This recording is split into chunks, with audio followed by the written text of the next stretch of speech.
BBC World News. Well, first, fresh protests have broken out today in Kamwokya, in Uganda's capital, Kampala. Police have arrested at least 7 people and have managed to quell the demonstrations.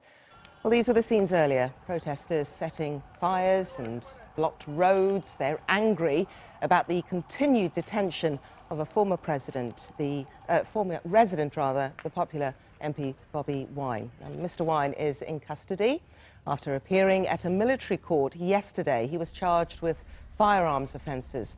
Now, his lawyers say that he had been beaten so badly he was unable to sit, speak or even stand.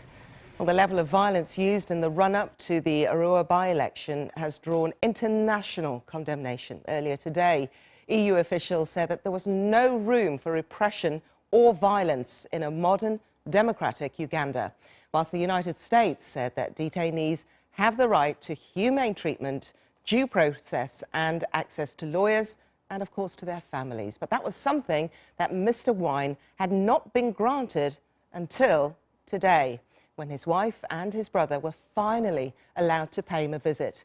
Well, we've edited some of the interview and the images you're about to see here, but some of you may still find it distressing. He knelt down and he put his hands up. He said, "I'm not going to fight anyone, I'm innocent." And by the word innocent, he had a sound of the iron bones on top of his head, which made him fall on the ground. I think by the time he fell on the ground, he hit his nose down and started bleeding. And I think that looked as a catch-up to these guys, because that was the beginning of a beating. He says they shared him like a scavenger. As one man was holding one of the toys, breaking it, almost to bring the bone out, another one was holding a finger. Another one was holding a rib to pull it out manually. Another one was holding an eye. So as they all, he was not crying enough. One short man moved, he says, and another very heavy man came to him.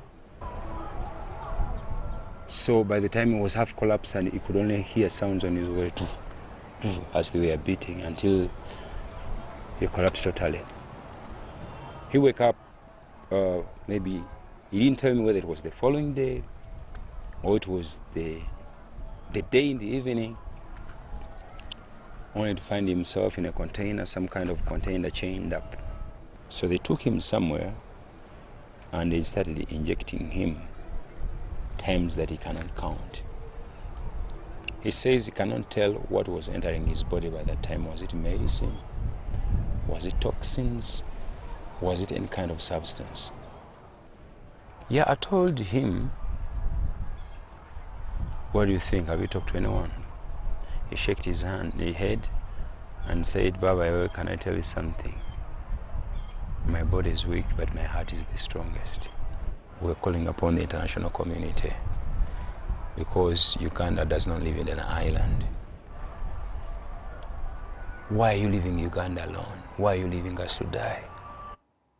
That was the brother of the MP, Bobi Wine, who was speaking to our correspondent, Catherine Biaruyanga, there in Kampala.